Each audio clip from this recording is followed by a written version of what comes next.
Hello, magandang araw. Welcome to my channel. Ako nga pala si Mystico Moreno or in short, Mismo. At dito sa aking channel, we will manifest love and light sa inyong Tagalog love reading ngayon na mismo. Hello sa lahat ng Leo. Okay? Ang gagawin natin today ay ang inyong weekly love reading for March 23 to 29. Okay, so bubunot ako ng dalawang cards from this deck. That would be the overall energy of your week. Ayan, pagdating sa love. Okay, so gusto kong magpasalamat sa lahat ng Leo na patuloy na sumusuporta sa aking channel. Okay, thank you so much po. And please continue to support by liking this video. It helps the channel grow. Comment na rin sa baba kung mag-resonate ang reading. And sa mga bago, please subscribe sa Mystico Moreno channel. Okay? Para marami pa akong magawang love readings para sa inyo. Okay, sige, simulan na natin.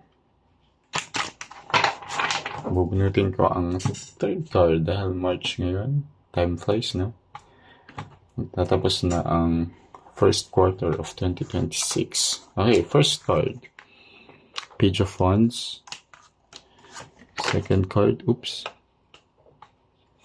Okay, Ten of Swords. Alright. Okay, so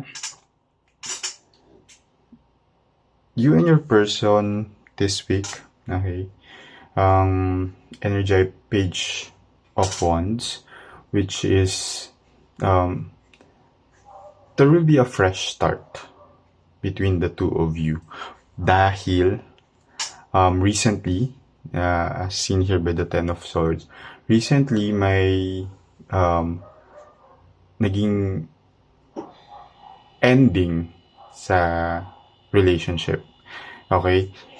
Either naghiwalay kayo, nag-cool off kayo, or nag-ask kayo ng space muna para sa isa't isa. Okay? And nagkaroon ng mga reflection, okay? And reconsideration, and now you're trying to work it out. Okay? Na mas maging maayos yung relationship. So, ito si Page of Wands kasi is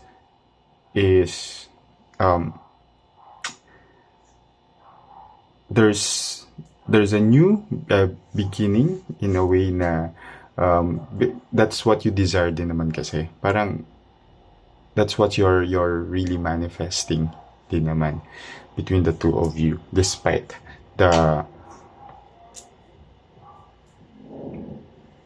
heartache, okay, and the initial failure in a relationship. And nakikita ko dito na you will give this person another chance. So tingnan natin yung detalye ng reading na to. And habang binabasa ko, I would like to remind everyone that this is a collective reading. So it may or may not resonate sa lahat dahil pwede hindi ko nasagap yung energy ninyo. So, abangan nyo na lang yung mga susunod ko pang love reading. Okay? Kaya best na naka-subscribe kayo para updated kayo. Or, panoorin nyo yung past videos ko kasi pwede isa doon yung mag-resonate. Timeless naman talaga ang mga tarot and oracle reading. Okay? And pinaka-okay, syempre, mag-book ng personal private reading. Nasa description box yung email address ko kasi mas aligned sa nakatune tayo sa energy ninyo. So, yung reading talaga para sa inyo. Okay? Hindi siya collective reading. Sige, bubunot ako ng 8 cards. Third card pa rin. That would detail bakit yan ang overall energy ng reading na ito.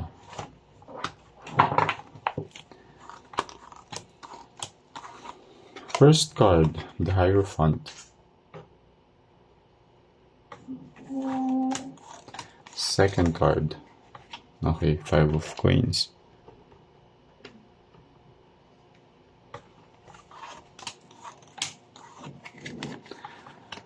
Okay, third card, Temperance.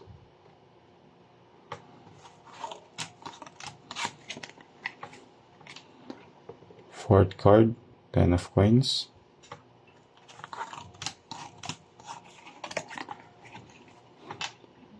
Fifth card, 3 of wands.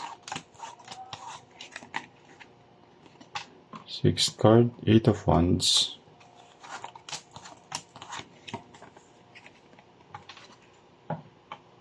Seventh card, 2 of coins. And last card, 2 of swords. Okay. So, walang lumabas na cups. Okay? Wands, coins, swords. Okay. So, really more on the desire and something physical. Okay. Bottom of the deck, 9 of swords. Okay. Ano talaga dito? May nangyari recently, in the recent past, that caused nga an ending sa relationship. Okay?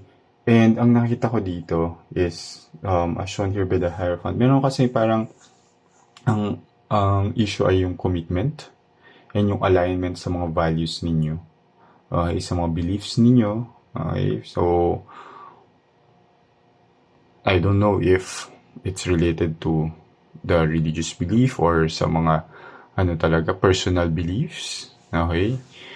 Sa relasyon, possible na iba yung point of view niya, iba yung point of view mo, iba yung paniniwala mo when it comes to what needs to be done, or ano yung mga do's and don'ts sa relationship, pwede magkaiba kayo dyan.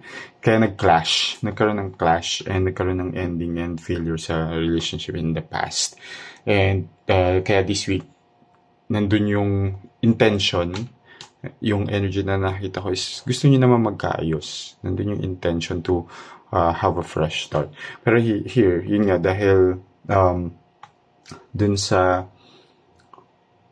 issues on the commitment and alignment sa beliefs, okay, hindi siya nagkaroon ng clash, leading to loss and separation, as shown here by the 5 of coins.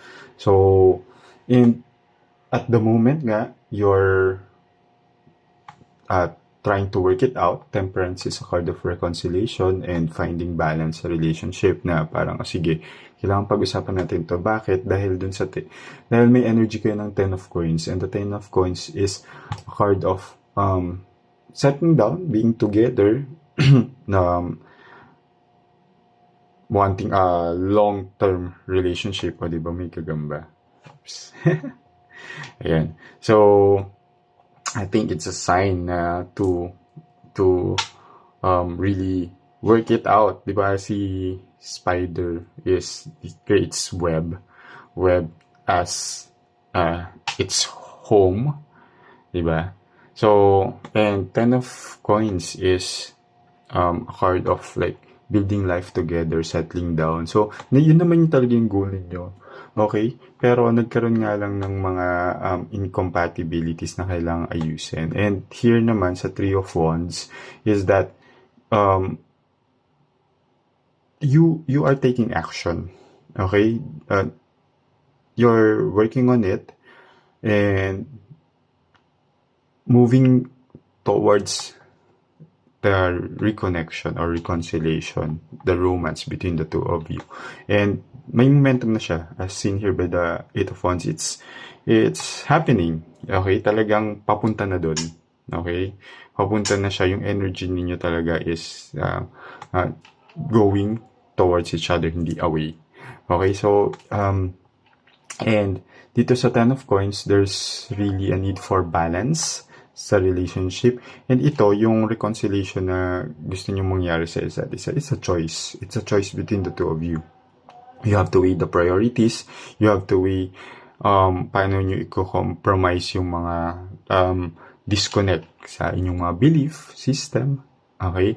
So, and that requires really yung proactiveness naman. Hindi lang hanggang salita. Kailangan gawin nyo siya.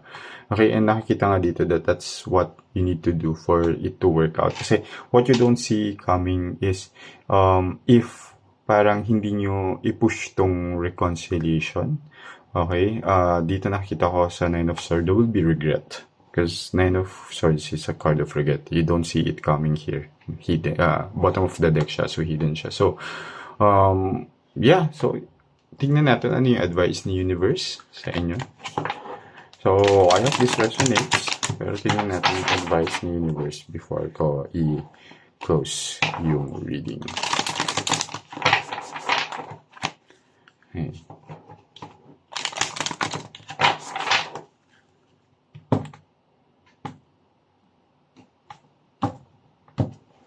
Alright.